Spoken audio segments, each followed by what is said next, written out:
Bismillah, alhamdulillah, salatu wassalamu ala rasulullah, sallallahu alayhi wa sallam wa ala alihi wa sahbihi ajma'in.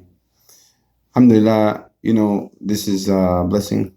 Today we are on the 12th of Ramadan, 1442 Hijri, 2021, April 24th, I think. And I wanted to share just a few benefits I got from the Quran. Allah subhanahu wa ta'ala, I'll just mention a few, the ayat and the hadith, and then we can try to link them together, because I think it's important to ponder sometimes over what we learn and how to apply it to the world that we live in today. We live in a time of serious fitna, and it's fitna that is of the nature of the Dajjal. Allah knows best when the Dajjal will come. But one of the things that the Prophet ﷺ told us is that he will come at a time when people do not mention him on the pulpit, people do not mention him on platforms. And that may be due to being inundated in so many different problems, or it could be because it's dangerous, or there are certain obstacles or things that cause a person not to mention the Dajjal, because obviously his system will be in place.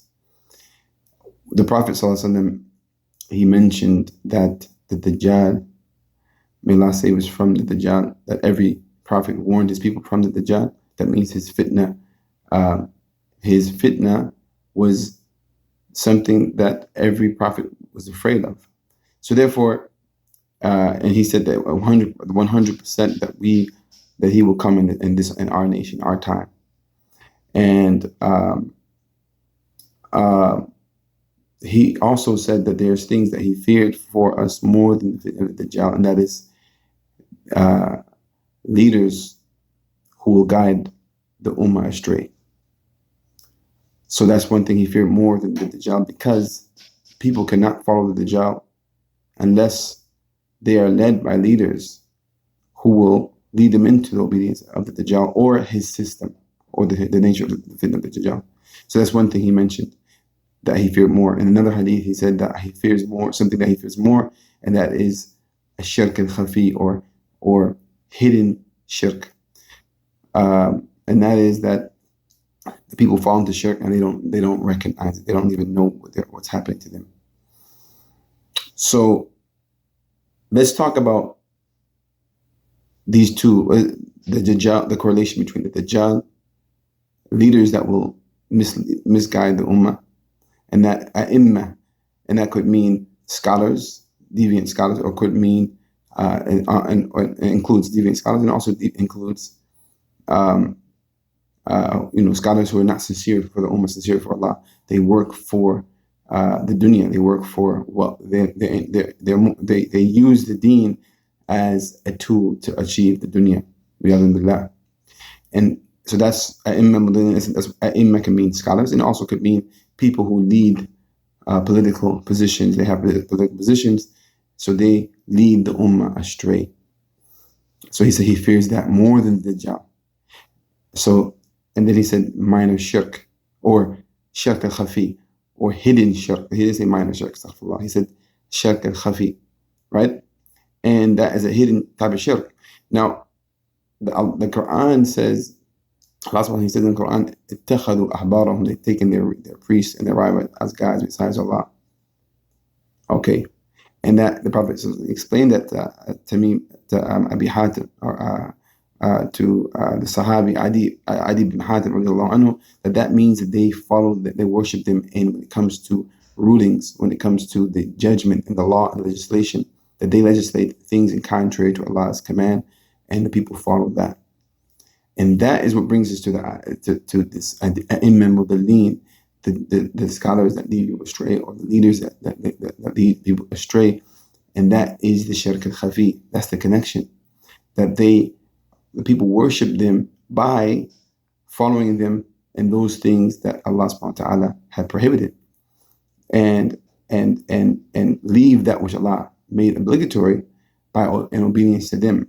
And Allah mentioned in Surah Hud, when he was speaking about Ad, the people of Ad, and why they were cursed, he mentioned that they left the command of the prophets and they followed the commands of the اتبعوا أمر كل جبار عنيد. They followed the path of every tyrannical, arrogant person. In other words, they followed their ai''imma, they followed their leaders who were in contradiction to Allah. And this brings the concept of a taghut. When Allah mentioned in Ayat al-Kursi, right after Ayat al-Kursi, He said that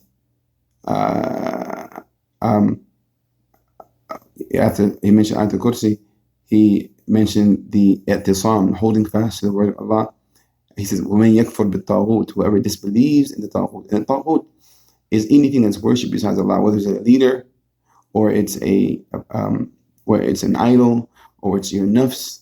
A taghut is anything that's worshipped besides Allah, particularly tyrannical leaders. Tyrannical leaders, and this is why Allah mentioned right after that the story of Namrad. So that means that al-wala and bara is removed, right? These are the principles of Iman. فَمَنْ يَكْفُرْ بِالطَّاغُوتِ, this is bara. You have to hate the taghut. You have to oppose the taghut. You go against the taghut, disobey the taghut. وَيُؤْمِن بِاللَّهِ, and believe in Allah. So that means you can't have them both. You can't be Abdullah subhanahu wa ta'ala and then Abdul Taghut. And this is the fitna of the time prior to the Dajjal, is that people, and even of the Dajjal, is that people will worship him and they don't even know it. And they fall into this kufr, the shirk of اتخذوا أحبارهم ورهبانهم أربابا من دون الله. They took their priests and their rabbis. Today we take our leaders. We once had a united ummah, and the Prophet he told us not to be disunited. And he told us not to give bay'ah to more than one person. So now we have all these different people, and each one, the loyalty is for the disbelievers, not towards the ummah.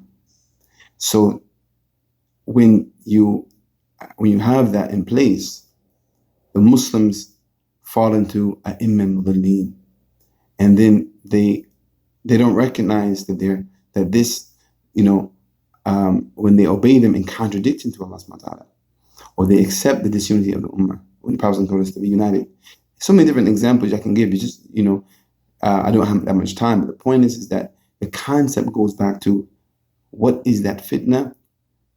The following mislead ai''imma, mischievous leaders, or the scholars, or who tell you to disobey Allah with some kind of fatwa, or leaders to tell you to disobey Allah because this is the system, this is how it goes. We don't really worry about that. You have to obey the leadership. But the Prophet told us that there is no obedience except for that which is in line with Allah and His Messenger. So and then we have the major taghut today, which is the global, the New World Order, the global system. Not to get too conspiracy theorists kind of, but the reality is that there's a system in place, and it's not according to Allah and His Messenger. And the global system imposes obedience to certain laws that are in contradiction to Allah and His Messenger. And a lot of times I recognize we fall into a certain type of we forget that the Muslims, we're looking for the Dajjal to come, but we don't recognize that the fitna of the Dajjal is already here, and that is that the Prophet, he said, obedience of tyrannical rulers and that which is in contradiction to Allah and His Messenger, it could lead to shirk. They took their priests and their rabbis. Beware of that. That is the fitna of the Dajjal. So you don't have to wait for the Dajjal to come to fall into that fitna. Many Muslims have fallen into that. That's number one. Number two, beware of minor shirk, or astaghfirullah, I keep saying minor shirk. It's shirk, but it's hidden. And we know that the Dajjal will have kafara written between his eyes. That means that, okay, if the Dajjal doesn't come, or we're not in his time, but doesn't mean that kufr will not be hidden in plain sight when you are in obedience to something in contradiction to Allah subhanahu wa ta'ala. And this is why in Surah Hud, Allah mentioned again, He mentioned it twice. They followed the path, they followed the command of every tyrannical leader, and they've been وَأُتْبِعُوا فِي هَذِهِ الدُّنْيَا, they will fall up with a curse in this life and the akhirah. Allah also mentioned in Surah Hud, وَلَقَدْ أَرْسَلْنَا, we sent to Musa, we sent Musa with our signs and a clear authority to Fir'aun. And he says, وَاتَّبَعُوا أَمْرَ فِرْعَوْنَ, and we sent Musa with a clear authority to Fir'aun and his people followed the command of Fir'aun. Right? They followed the command of Fir'aun. So Musa ordered them to do this, Fir'aun ordered them to do that, they followed Fir'aun. That is the shirk. And that is a type that could happen, that can recur, that's recurring. That is what we have to be aware of. It could be, I'm not going to get into detail, not every obedience to Taghut is shirk, but who's to say that you're safe from that if you get used to obeying the commands of the governments that are in contradiction to Allah and His Messenger, obeying the commands of the global system that are in contradiction to Allah and His Messenger. Okay, they tell Allah told us to be united. They say it's okay to be disunited. Allah told us to have loyalty to Muslims. They say no, don't have loyalty to your nation. Allah told us to fight only for Allah and His mission. They say no, you fight for your leader over here, and each country fights for their leader, and they're killing other people and justify that through nationalism, and so on and so forth.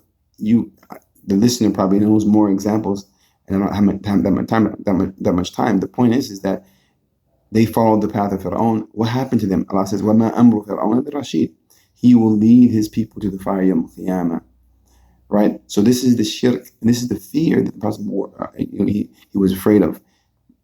Hidden shirk, like just as the kafara is on the head of Fir'aun, and the only person, of the Dajjal, and the only person who can read it, the only believer at the time, the one who hate the evil. And hatred of evil is what they're trying to remove today. They want us to have, to love, there's just this empty love without any hatred to evil. Because if you don't have any hatred to evil, you won't be able to recognize it. And therefore you'll worship it. And this is why every kind of person who comes up with an objection to the tyrants, whether in the past or the present, they come up with a label for them. Oh, he's a terrorist, or he's a extremist, or he's a fundamentalist, or he's different. They call the Prophet an apostate. So to wrap this up, beware of the fitna of the Dajjal, of following tyrannical leaders and falling into shirk, and you don't even know it. Have hatred for evil, and this is an indication that you're a mu'min. And we ask Allah subhanahu wa ta'ala to guide us and forgive us, unite the ummah, and protect our hearts and keep us firm upon the deen. هذا وصلى الله وسلم على نبينا محمد وعلى آله وصحبه أجمعين. السلام عليكم ورحمة الله.